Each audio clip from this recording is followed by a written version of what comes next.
네, 한 주간의 사회부 주요 소식을 알아보는 클릭 취재 수첩 시간입니다. 오늘은 시외 지역의 응급체계 문제와 일부 도시의 불법 다락방 개조 문제를 짚어봅니다. 사회일보 이만수 기자 나와 있습니다. 어서 오십시오. 네. 예.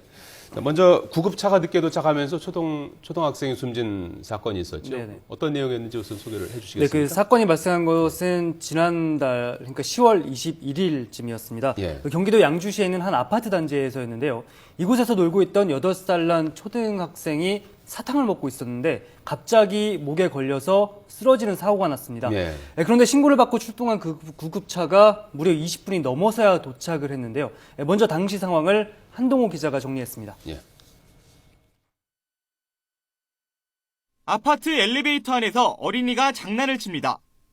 문이 열리자마자 밖으로 뛰어나갑니다. 친구를 따라 달리던 아이. 갑자기 머리를 움켜쥐며 도로변에 힘없이 쓰러집니다. 사탕이 목에 걸려 의식을 잃은 겁니다. 입술이 창백했고 얼굴도 파랗게 돼 있었는 상태였고 주위에 사람들도 많이 모여 있었고 5분 뒤 아이를 발견한 행인이 119에 신고한 시각은 오후 5시 27분.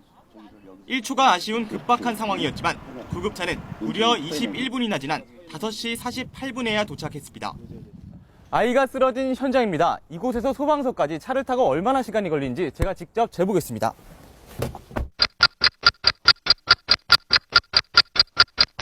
4분 20초로 2km 떨어진 소방서까지 5분도 채 걸리지 않는 거리입니다. 아이는 뇌사 상태로 한 달 넘게 중환자실에서 사경을 헤맸고 결국 지난 23일 8살이 난 어린 나이로 세상을 떠났습니다.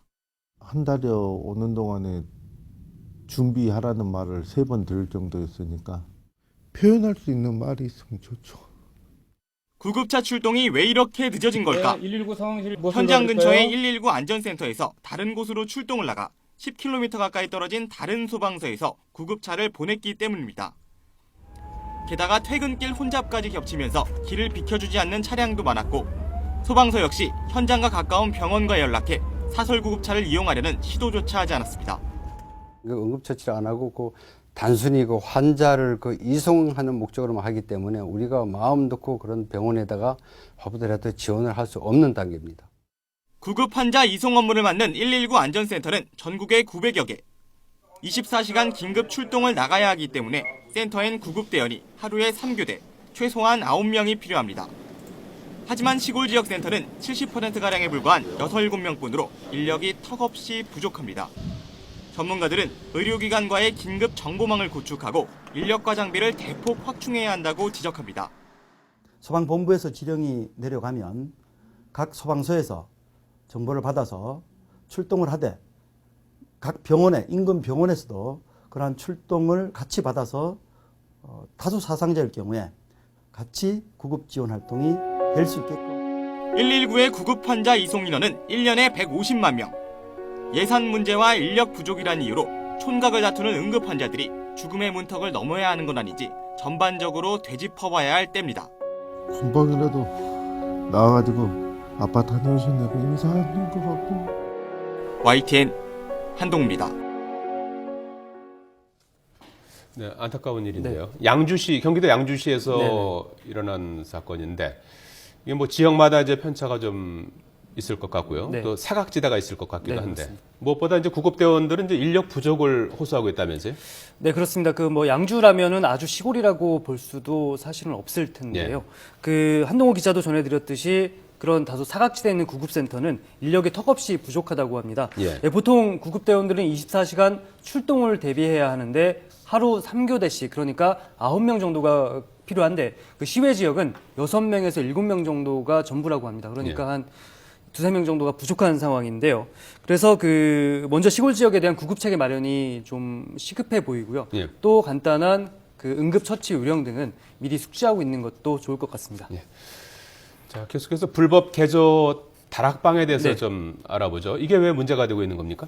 예, 다락방 하면은 예전 시골에 있는 그런 다락방 상상하시는 분들도 많을 텐데요. 예. 대부분은 집을 개조해서 쓰는 다락방은 창고로 사용하는 경우가 많습니다. 하지만 이것을 주거용으로 개조해서 새를 놓는다든가 하는 행위는 모두 불법에 해당이 되는데요. 그런데 일부 지역을 중심으로 해서 이 같은 주거용 다락방 불법 개조가 급속히 확산이 되고 있다고 합니다. 왜 그렇죠? 그 바로 세를 놓기 위해서인데 세를 네. 놓게 되면은 임대 수익이 생기지 않습니까? 예. 하지만 불법 개조이기 때문에 소득에 잡히지는 않고 탈루의 창구가 될 수 있다는 그런 우려가 제기되고 있습니다. 이번에도 한동호 기자가 현장을 취재했습니다.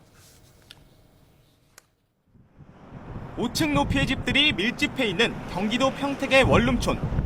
건물 한쪽이 돌출돼 있거나 양쪽이 깎여 있는 곳이 눈에 띕니다. 모두 건물 내부 창고용으로 허가가 난 다락방입니다. 안으로 들어가 봤습니다. 화장실이 갖춰져 있고 출입문 공사까지 진행되고 있습니다. 주거용 공간으로 불법 개조되고 있는 겁니다. 창고용이다 보니 높이가 엄격하게 제한되고 있습니다. 다락방은 주거용으로 쓰이지 못하도록 평균 높이를 최고 1.8m까지만 설계할 수 있습니다. 실제로 재봤더니 2m짜리 줄자가 모자랄 정도로 기준 높이를 훌쩍 뛰어넘었습니다. 창고가 어떻게 주거 공간으로 바뀌는 걸까? 건물주는 일단 준공 허가를 받고 난 뒤 불법 개조를 하면 된다고 입김합니다. 바로 계단 밖으로 바뀌게 되면 똑같은 한방동이 생기는 거예요. 똑같이 인터폰도 가지고. 그리고 월세나 전세를 놓고 임대 수익을 챙깁니다. 다락방은 창고로 분류돼 연면적에 포함되지 않기 때문에 한 집을 둘로 쪼개 짭짤한 수입을 올리는 셈입니다. 이제 월세 받으려고, 월세 좀 더 받으려고, 옥탑방 매장하고 똑같이.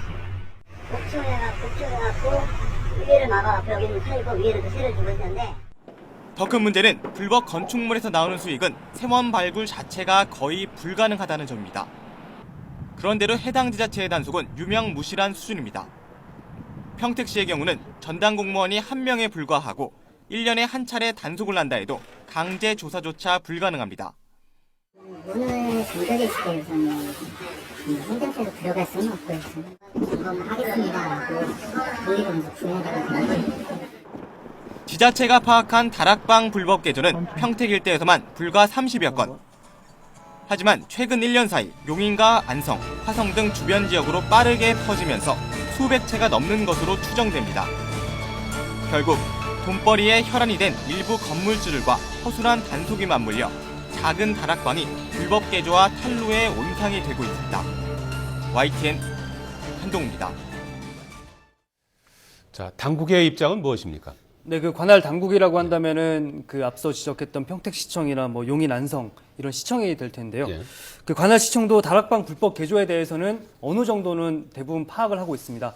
하지만 역시 인력 문제를 들면서 실질적인 단속에 어려움을 호소하고 있는데요. 실제 평택시청에서 이 같은 단속 업무를 맡은 공무원이 1명에 불과하다고 합니다. 현장 공무원은 최선을 다하고는 있다고는 하지만 현실적으로는 경찰에 고발 조치하는 게 다이다 이렇게 인정을 하고 있는 상황입니다. 예, 관계기관의 좀 더 현실적인 대책을 기대해 보겠습니다. 사회일보 이만수 기자였습니다. 잘 들었습니다. 네.